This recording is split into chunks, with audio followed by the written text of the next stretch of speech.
Hello, all you action figure addicts. Today you have myself, JT, Trevor, and Terrell, and we are going to be talking about the brand new animated show that just dropped. All 10 episodes on Disney Plus. They're right there. You can go check it out. And that is Your Friendly Neighborhood Spider-Man. It was one that has been in the works for like the last 4 years. And like I said, it is an animated show, so it's not for everyone. Not everybody likes animation.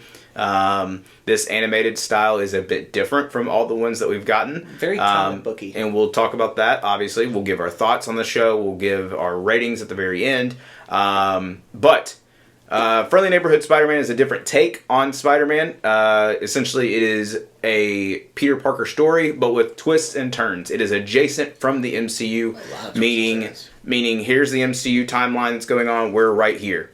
So things that are happening in this show, Peter Parker's not involved. Some characters are flipped, meaning sometimes you'll see where a certain character that we've seen in the MCU is supposed to be, it's a different character in Spider-Man's world. So we'll get into all that. So this will be a spoiler review, so we'll talk a little bit about that. So, guys, did y'all watch all 10 episodes? I sure did. There we go. Because normally, sometimes when we do this, some people don't watch the entire show. Okay, hang on, wait. I was working. That was one show. It's like we don't have jobs. It's like we don't have jobs. Dude, I went out of town for a minute to go take care of work, and I still watched it. Okay, but like, it was... Anyway. Anyways, so Peter Parker. I guess the first thing to get out of the way is, yes, like I mentioned earlier, it is an animated show. This animation style is not like the What If or the different animation style that we've seen from Marvel so far. Yeah, it's not like that. This is pretty much a comic book that moves and talks. 3D. A 3D comic book movie or show. And it took me, I will say, I'll be honest with you guys, it took me a minute to get used to it, but once I did, it did not bother me the rest of the show. Didn't take me long to get used to that. I mean, I like animated shows anyway. Mm-hmm. One of the things that we talked about was my opinion on the show versus other animes. Mm-hmm. And I've said it. I'll continue to say it. DC still has the best animated shows. I gotta agree with Terrell. But this one was really good. The artwork was superb. The voice acting was great. I love the twist of certain characters being different. Mm-hmm. Introduction of certain characters for future down the line. Yep. I loved all of that about the show. It's just that, I guess because I grew up in an era watching Spider-Man and His Amazing Friends, and I watched the reruns of the old 60s Spider-Man cartoon with the web lines of the head. I grew up with all of that, so I've always had a Spider-Man anime to watch growing up. Yes, I know I'm old. You give me that look like you're about to say it, Trevor. Well, I was actually about to say that I had the same experience Terrell had. When I was growing up, I had the 90s Spider-Man cartoon reruns. Mm-hmm. I had the Spectacular Spider-Man, which is my favorite Spider-Man show. That is a very good one. Mm-hmm. And then I had the Ultimate Spider-Man, which I did not watch because of what they did to a certain voice actor that I'm not going to mention. Okay. I guess we'll start with, like, I touched upon it earlier, but, like, this is a different look on Peter Parker. He's not at Midtown High. Actually, Midtown High gets destroyed. Very first episode. So he now has to take a new twist. First twist of the episode. Different high school. Different part of the city. Then you have characters like new characters introducing into the MCU. Nico Minore, who is very much a character that I'm excited for the future. She is in Runaways, if you've ever seen that show, and I believe the same voice actor. I don't. I'm not. Don't. It's different. I don't know. But Nico is in the Runaways show, so if you want to go watch that show, you can do that as well. But she is now Peter Parker's best friend. There is no MJ. There is no MJ. There's no Ned. There's no Ned, which some people are actually really happy about that. But that's... I like Ned. It's neither here nor there. I'll be the dude in the chair. Well, he does have a dude in the chair. And kind of has two. Kind of has two. But the difference of this show that I really like, and I think you touched upon it earlier, is yes, the differences, because Nico is his best friend. Mm-hmm. He is in love, or he has this fascination with a girl named Pearl, who I did a little bit of research, and she is kind of a superhero down the line. That's way down the line. Way down the line. But you do have Tombstone as another good friend of Peter's, which is very surprising. You have Lincoln. Yeah. Mm-hmm. Lincoln. What was his first name? Lonnie Lincoln. Then you have he is good friends, or he becomes good friends with Harry Osborn. But Harry Osborn is a rich SOB in this show. He is a, I would say, until the end. He kind of has this maybe my dad's not the greatest. Yeah. Maybe I got to step up and fill my own shoes. Norman. Yes. Earlier I talked about the differences between the MCU. So if you remember in Civil War, when Tony goes to visit Peter, and it has the little queens on the logo, or the screen. And then you got the music playing, and Peter's walking, and he's like, "Hey, May, I found this VCR player outside the dumpster. Why would anybody throw this away?"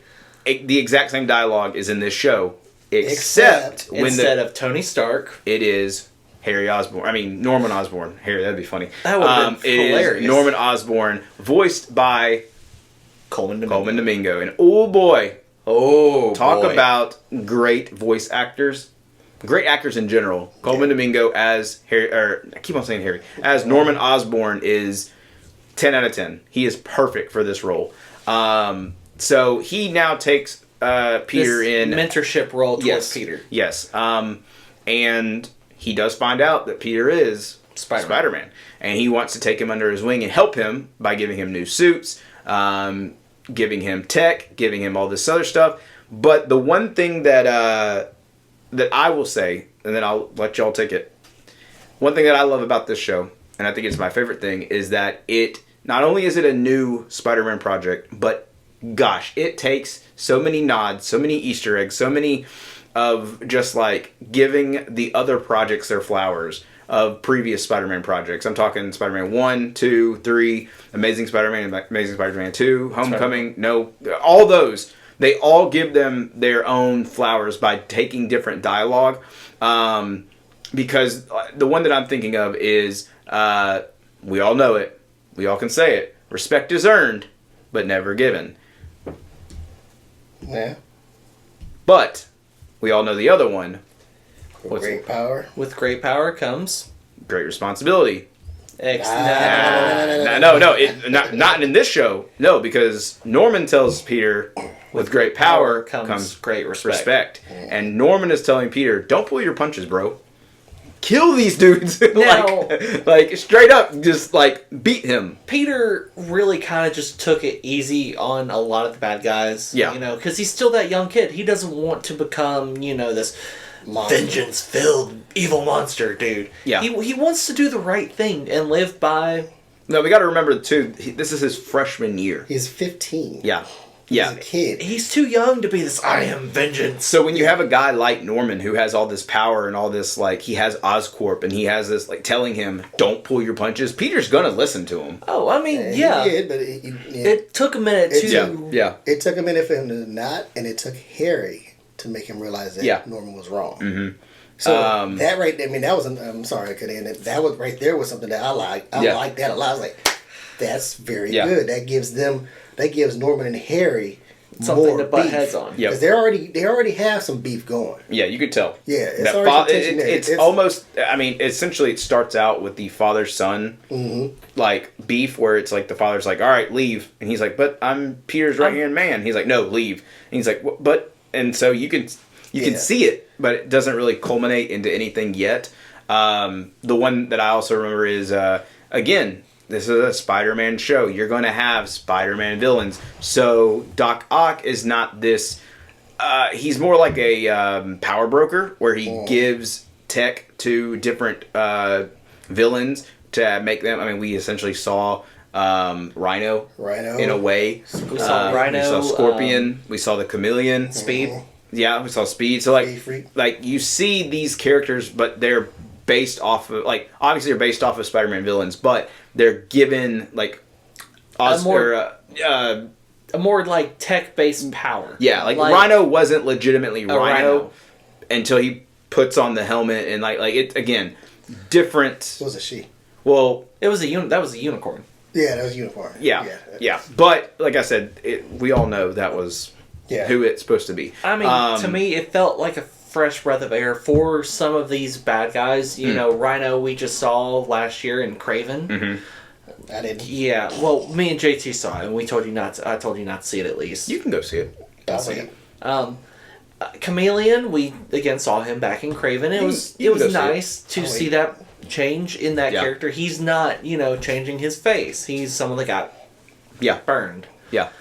We see Lonnie Lincoln, who is a high school quarterback. Star of football, very much like a Flash Thompson kind of vibe for this character. Except that, whereas Flash was a jerk to Peter, he was a friend. He was a friend to Peter. And you see him go. I'm just going to dig into the spoilers. Yeah, that's fine. He saves his brother. Yep. By getting him out of a gang, and he has to take his place. Mm-hmm. And to me, that was the tragedy of this Spider-Man story, is you seeing Lonnie go from this high school quarterback who's on track to be an NFL All-Star, and then he has to go down this path to become a villain to ultimately face Peter in battle. Yep.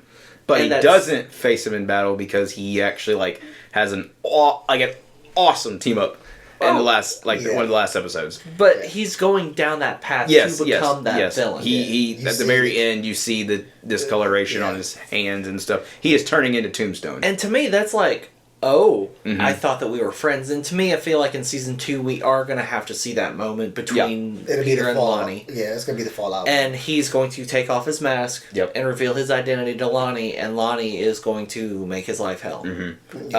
Some other lines that I want to point out too is the infamous "Go get him, Tiger" is said by Harry in this show.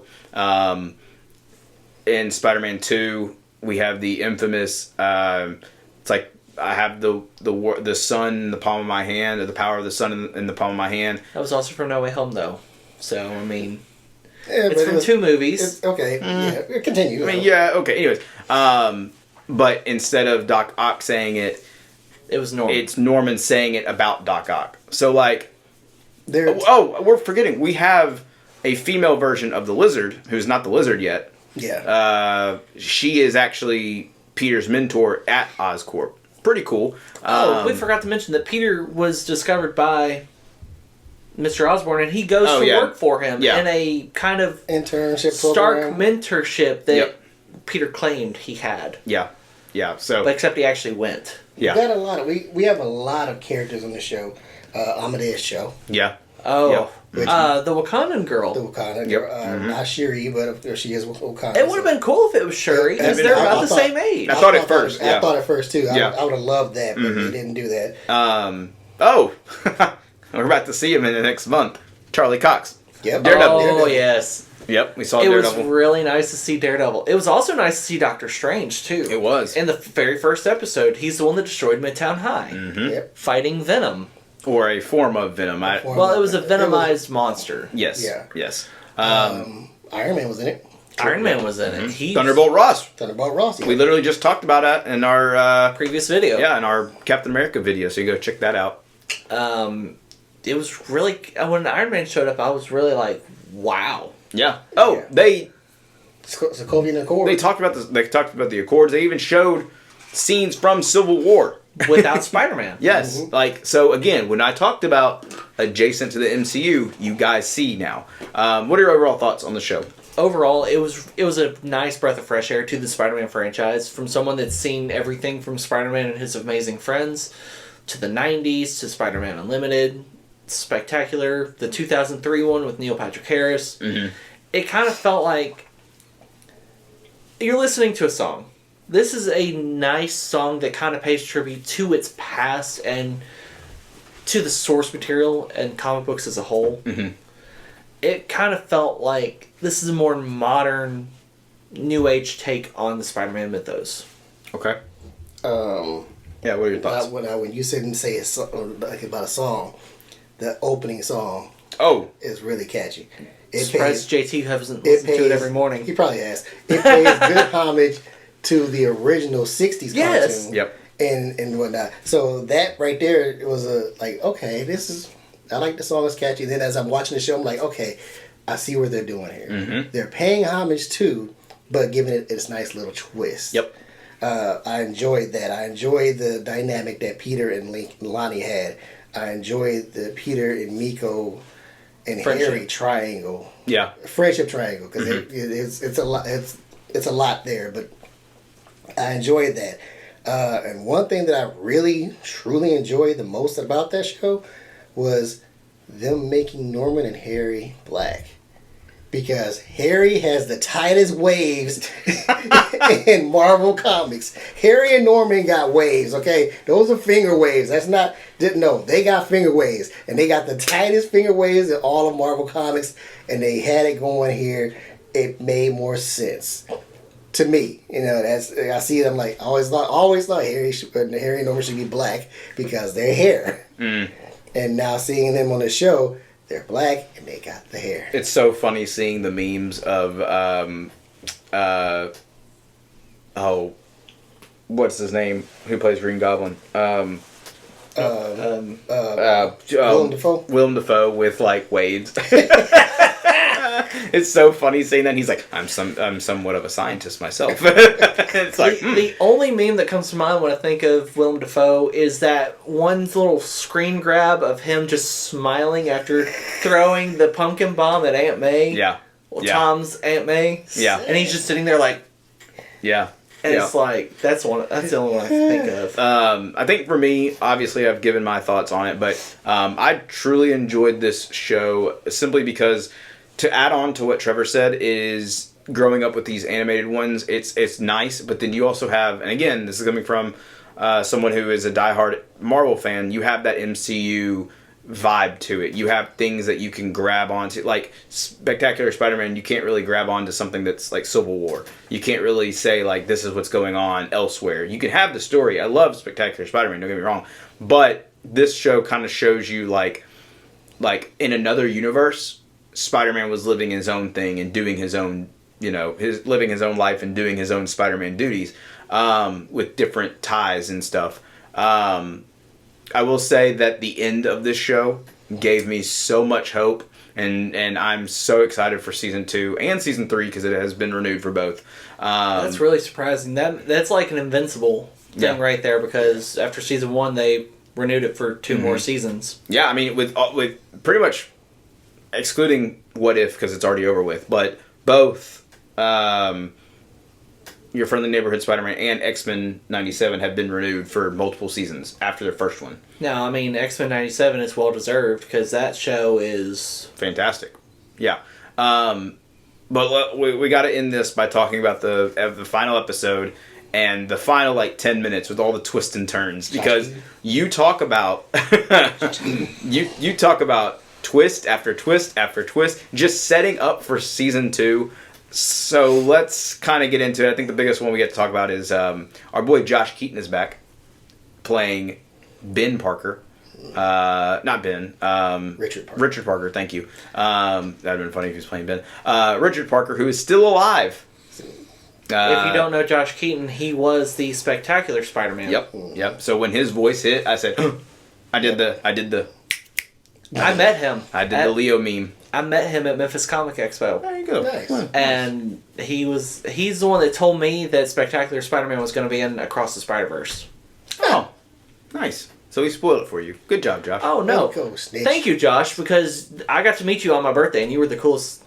Oh, there you go. Congratulations. You know what I did on my birthday? Huh? You know what I did on my birthday? Absolutely nothing. Anyways, another thing is that Felicia Hardy is actually in the show, Black Cat. She was actually teaming with Daredevil. Daredevil said, hey, go spy on Norman for us, and that's how Daredevil knows that Norman is not, he's up to no good. Now she's going to be spying on Harry. Yes. at Harry's new project, Webb. WEB. Yep. If you know that, you have been to Avengers Campus in California. Mm-hmm. And some of the names that are invited to Webb, Amadeus Cho, who declined it. You have the Wakandan girl, which, again... We cannot remember her name. Thank you. I got it right here. Also, Ned Leeds.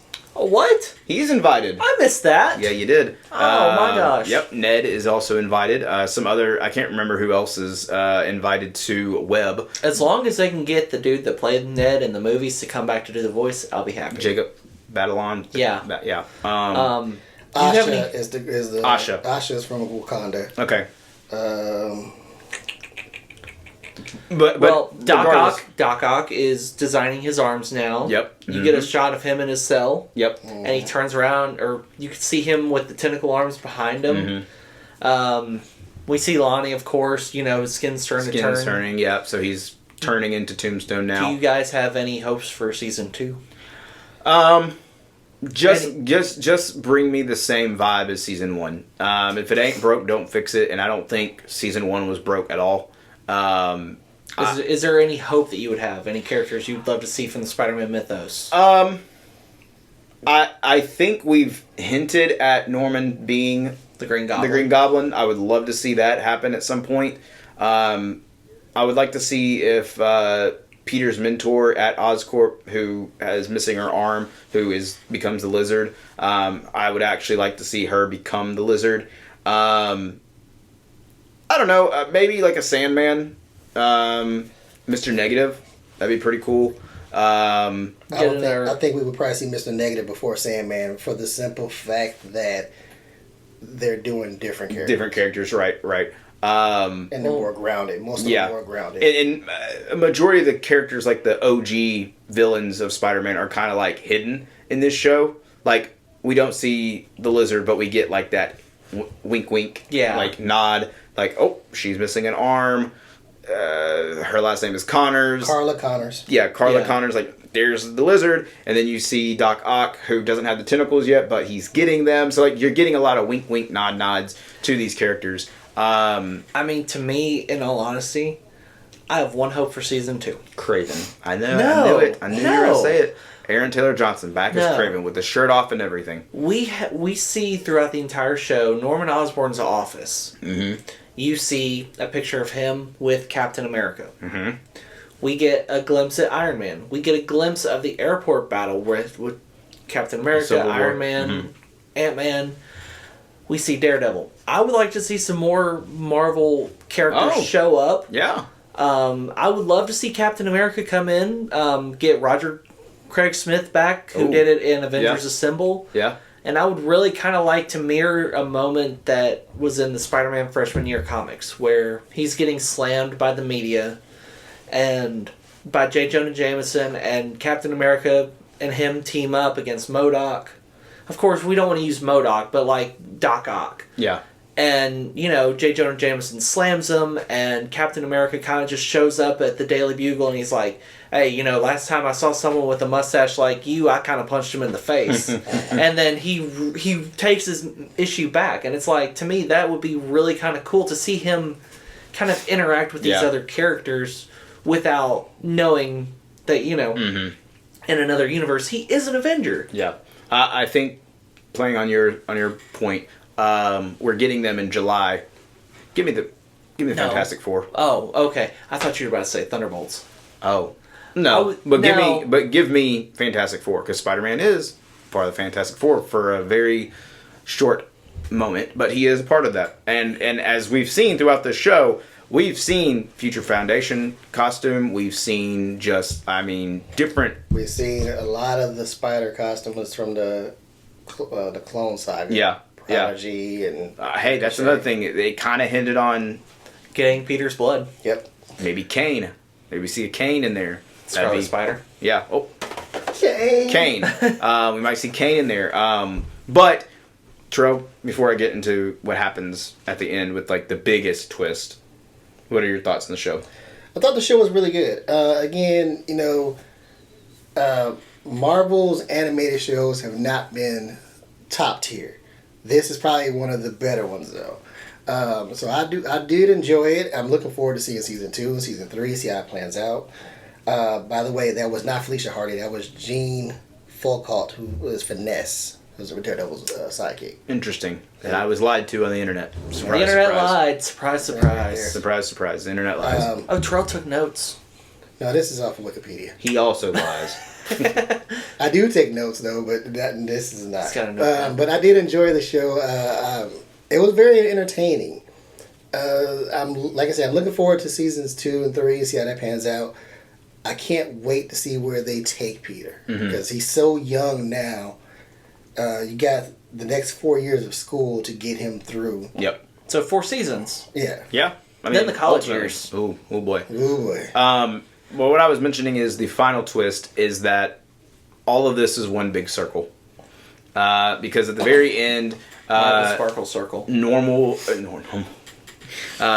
Osborn was basically telling them that all the projects that the mentors have been working on was to build a portal to go into space. And they're like, that's not a good idea. Norman, what are you doing? You're crazy. And he goes, no, open it. And so they open it, of course. And here comes that Venom creature that we see in episode 1. And then here comes Doctor Strange. And then you're starting to put the pictures together. And you're like, wait a minute. Whoa. Doctor Strange opens up a portal. And we're back to step 1. Where we were watching Doctor Strange fight the Venom character at Midtown High. They destroy Midtown High. You see Peter get bit. It's all one giant, just big circle. Big circle. So, Peter's blood was taken from him a couple episodes before, like, fifth episode? Got the crap beat out of him by Scorpion. Scorpion gave him the Which, by the way, seeing a death in this show, the way that happened, was crazy. I was not expecting that. That was... Just the fact that Peter's blood was taken from him. Yep. Used to genetically alter Spider. Mm-hmm. And some other creatures too. Well, I mean, yeah, but then that Spider is the one that bit him to give him those powers. Mm-hmm. So he got his blood back. It was literally just the biggest circle. Yeah, but they defeat the creature. They send him back to space. Doctor Strange and Peter have a talk on the crane. Doctor Strange leaves. Peter looks out into the city, and who do you see in the sky? The Watcher. And oh boy, you know the Watcher. Always watching. He shows up for major events. Something is going on within the Marvel animation world, and I am very excited to see where we end up with all of this because Secret Wars. I mean, look, Secret Wars is the biggest project that's coming out in the next few years, in my opinion. And if the fact that we could potentially see so many characters on just duking it out on one big screen, it's gonna be a lot. But like, oh man, like, could you imagine the Watcher just being like, "Hey, I'm gonna gather my team of animated characters to go fight you guys," and it's like that Storm. Yep. With Mjolnir. With Mjolnir. Friendly Neighborhood Spider-Man. Kahori. Mm-hmm. Yep. Birdie, yep. I forgot about Birdie. Most likely. About Birdie. I don't know. Most likely Peggy. Captain Carter. She's still around. And she's still around, believe me. She couldn't do it. I think that's really about it unless they bring in maybe some animated or X-Men 97 characters, but who knows. Yeah, and cool though. Overall, final grade out of 10. Final grade out of 10. I'm gonna give this one a 7.5. Okay. Because it was, like I said, it still got room to grow. I'm going to give this an 8. Okay. I will give this an 8.5. Okay. So, I think it was really strong. I do feel like it sets up for major stuff happening down the line. Very excited for season 2, which we've already gotten our hint at at our first introduction to a new character, which is Gwen Stacy, Spider Gwen. So very excited for that. But that will do it from us. You'll have any lasting exiting words? Thwip. Okay. I was trying to see which was probably my favorite episode. Do you have a favorite episode while he's looking? Episode 10. Oh, yeah, the finale. The final episode. Close is the first episode. Close second is the first episode. Mm-hmm. They are intertwined. Well, that's why, because I can sit there and just watch those two episodes. I think mine would be when, probably episode 9. Look, they're all great episodes, but episode 9 when when Harry stops him, or when Lonnie stops him from killing Scorpion, they do the No Way Home where Tom Holland's Peter is about to kill, and Toby shows up and he's like, "Don't do it." Yeah, that's pretty much like that happens, and I'm like, man, this is such a Peter Parker story, and I loved it. Episode 7. Episode 7 was my favorite because it showed Peter that he is vulnerable. Yes, he's beat up. He needed to learn that. Again, that's how you get growth. Sometimes you gotta get knocked down and pick yourself back up. Yep, and sometimes you gotta do what other people say not to do. Like, I mean, Norman said, "Hey, just take a break. Don't do anything else. I've got it from here." And Peter's like, "No, like, right. I'm gonna do it, but I'm gonna do it my way." So, I agree. But again, they're all great episodes. So, highly suggest them. All 10 episodes are out on Disney Plus right now. Go check them out. And also go check out our other videos that we have. We just did one on Captain America Brave New World. You can go check that one out. We give our spoiler thoughts on that. But we'll be back next time with another review of whatever project comes out. Invincible's going to be the next one. Yeah. I think we got 2 episodes left. Maybe. I can't remember. Maybe. But we also have Daredevil coming out. We're going to take turns doing that one on our TikTok. Yeah. Yeah. Go check out our TikTok as well. So yeah, go follow us. So, you want to do it this time, or do you want me to do it? you can go ahead. Stay calm, stay cool, and stay spectacular. Spectacular. Oh. Wow.